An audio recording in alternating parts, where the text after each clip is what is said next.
नमस्कार दोस्तों, आज का हमारा जो टॉपिक है वो है प्रियम्बल, जिसको हिंदी में कहते हैं प्रस्तावना। जो पहला जो देश था जिसने अपनी कॉन्स्टिट्यूशन में प्रियम्बल को शामिल किया वो था, कौन था वो? अमेरिका। हमारा जो प्रियम्बल है इंडियन कॉन्स्टिट्यूशन का, वो किसके ऊपर बेस है? ऑब्जेक्टिव रिजोल्यूशन, जो पास किया था नेहरू जी ने। कब पास किया था? 13 दिसंबर 1946। तो ये डायरेक्ट क्वेश्चन पूछ लेते हैं कि किसके ऊपर बेस है, तो वो किसके ऊपर बेस है? ऑब्जेक्टिव रिजोल्यूशन, जो उद्देश्य जो ऑब्जेक्टिव रिजोल्यूशन जो पास किया था उसके ऊपर। उसके बाद इसमें कितनी बार अमेंडमेंट हुआ, कितनी बार संशोधन हुआ? तो सिर्फ इसमें एक ही बार संशोधन हुआ, only once, and that is कब हुआ? 1976 में, 42nd कॉन्स्टिट्यूशन अमेंडमेंट एक्ट 1976, जिसमें 3 वर्ड्स जोड़े गए। कौन कौन से वर्ड्स थे वो थे सोशलिस्ट, सेकुलर और इंटीग्रिटी। ये 3 ही वर्ड जोड़े गए आज तक एक ही बार। ये डायरेक्ट क्वेश्चन बनते हैं, आपके क्वेश्चन जैसे जैसे बनते जा रहे हैं। इसके बाद ये पूरा टेक्स्ट है, ये प्रियम्बल है पूरा का पूरा। मैं चाहता हूँ कि आप इसको बाय हार्ट याद कर लें, इसमें से आपके बहुत सारे क्वेश्चन अपने आप बन जाएंगे। मैं इसको थोड़ा एक्सप्लेन कर देता हूँ। जैसे कि हम जो भारत के लोग हैं, वो सत्यनिष्ठा से ये संकल्प लेते हैं कि हम इंडिया को एक क्या बनाएं, कैसा देश बनाएंगे?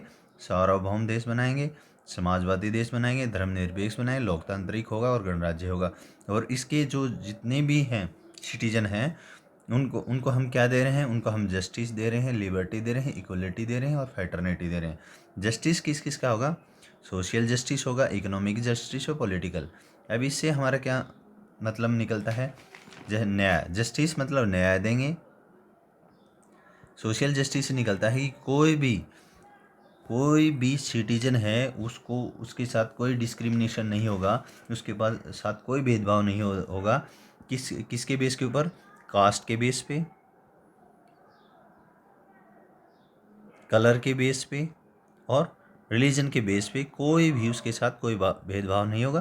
तो हम उसको न्याय दे रहे हैं। सोशल इकोनॉमिक क्या होगा कि ये नहीं होगा कि एक ही बंदा सारी की सारी वेल्थ को कंसंट्रेट नहीं कर रहेगा। सबके पास अपना जीवन जीने के लिए पैसा होना चाहिए।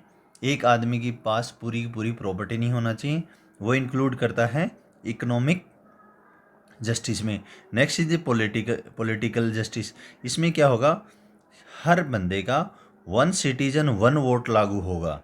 ऐसे नहीं कि जो ज़्यादा इन्फ्लुएंशियल लोग हैं वो 2 वोट देंगे, ऐसा नहीं है। यहाँ पे 1 मैन 1 वोट सिस्टम रहेगा।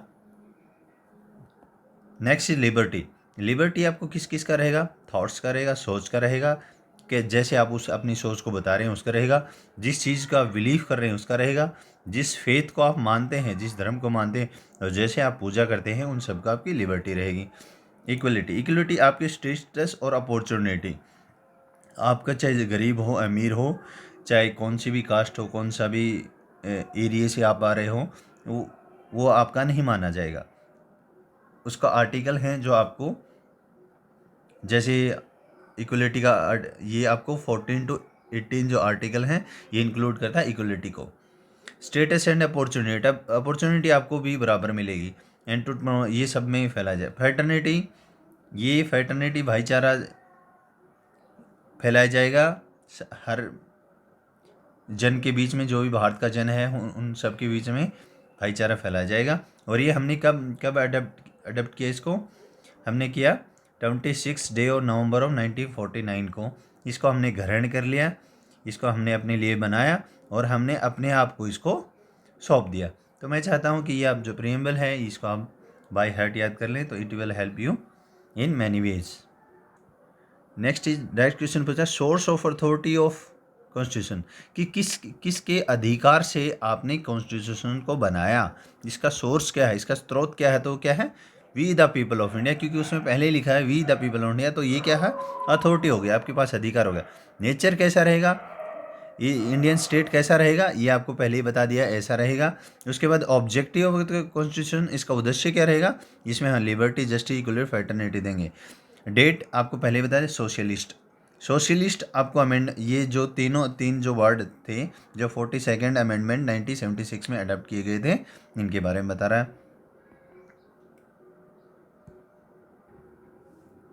अब ये सोशलिस्ट, इसका हम समझ लेते हैं। India is a democratic socialist and not communistic socialist. Means democratic socialism aims to end poverty, ignorance, disease and equality of opportunity. Next is secular. Secular state ensures secularism. Indian state ensures secularism both by non-interference and intervention with religious called principle distance. इसका मतलब ये होगा कि India में जितने भी लोग रहते हैं उनके धर्म के मामले में इंडियन जो स्टेट है वो इंटरफेरेंस नहीं करे, न ही कोई इंटरवेंशन करेगा और उनसे अपनी एक दूरी बना के रखेगा।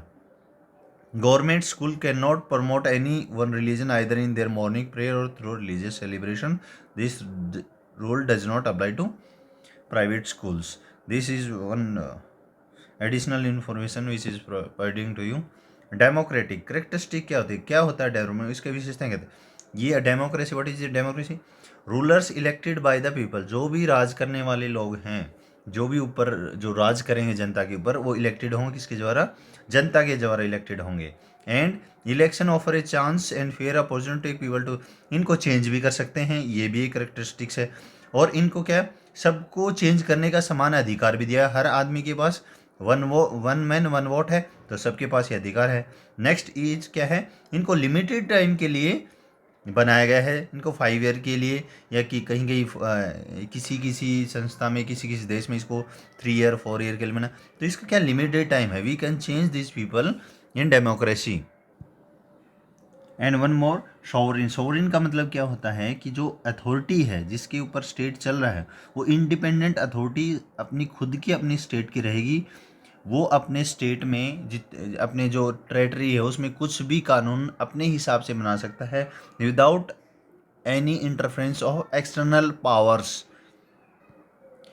One more to add in the secular. क्या है सेकुलर का मतलब ये होता है कि जो स्टेट का खुद का अपना कोई धर्म नहीं है, वो किसी भी धर्म को रिकॉग्नाइज नहीं करता, उसका कोई स्टेट का धर्म कोई नहीं है और वो सभी धर्मों को समान मानता है। That is mean for the secular. इसमें डेमोक्रेसी को अभी 2 तरीके से बताया गया है, एक डायरेक्ट डेमोक्रेसी है, एक इनडायरेक्ट डेमोक्रेसी। डायरेक्ट डेमोक्रेसी की कौन कौन तरीके से डायरेक्ट डेमोक्रेसी होती है? जैसे रेफरेंडम बोलते हैं, एक रेफरेंडम बोलते हैं। इसमें क्या कर देंगे, जो भी प्रपोज लेजिस्लेशन, जो भी लाए जाने वाला आगे जो आदेश है, वो उसके ऊपर क्या करते हैं, वो क्या इलेक्ट्रोड को भेजते हैं, जो भी चुने हुए जो हमारे बंदे प्रतिनिधि होते हैं उनके पास भेजते हैं और उनके ऊपर डायरेक्ट वोट होता है। That is called referendum.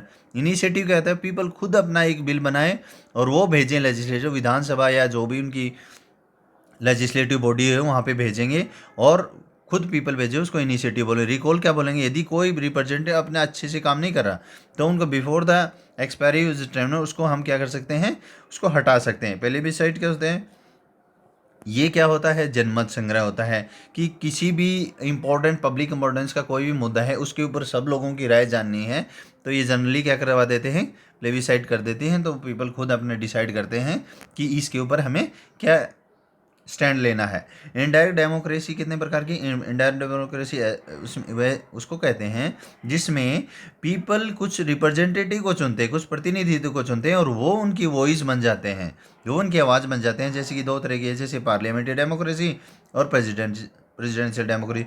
Presidential democracy किस में है, यूएसए में है, और पार्लियामेंट्री डेमोक्रेसी किस में है, इंडिया में है। इंडिया कौन सा करता है, इसमें भी आपको क्वेश्चन यदि घुमा फिरा के पूछता है तो ये पूछ लेगा कि इंडिया में क्या डायरेक्ट ये पार्लियामेंट्री डेमोक्रेसी है? नहीं, इंडिया में क्या है, इनडायरेक्ट डेमोक्रेसी है। इनडायरेक्ट डेमोक्रेसी क्यों है, क्योंकि हम इसको चुने हुए भेजते हैं, हम चुनते हैं, फिर वो हमारी आवाज़ बनते हैं। तो इस तरीके की हमारी democracy, indirect democracy.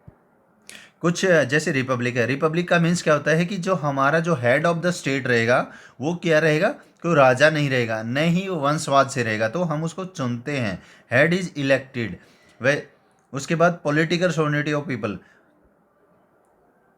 Okay, the absence of any उसके पास क्या होगी, जो लोगों की पॉलिटिकल सॉवरेनिटी रहेगी उसके पास, उसका पावर रहेगा, पूरे देश में जितने भी लोग हैं उन सब का पावर किसके पास रहेगा, इसके पास रहेगा, जो हेड को हम लोग चुनेंगे इसके।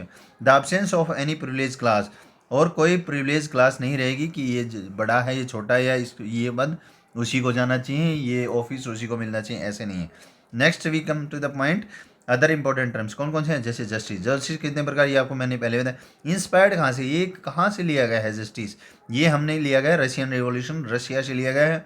रशियन रिवॉल्यूशन कब हुआ था, 1917। उसके बाद ये ट्रिनिटी है, इसको ट्रिनिटी बोलते हैं, लिबर्टी इक्वलिटी एंड फ्रेटर्निटी। ये कम कहाँ से लिया गया है हमने, फ्रेंच ट्रिनिटी। ट्रिनिटी कहाँ से लिया गया है, फ्रेंच रिवॉल्यूशन। फ्रेंच रिवॉल्यूशन कब हुआ था, 1789 से 99 में।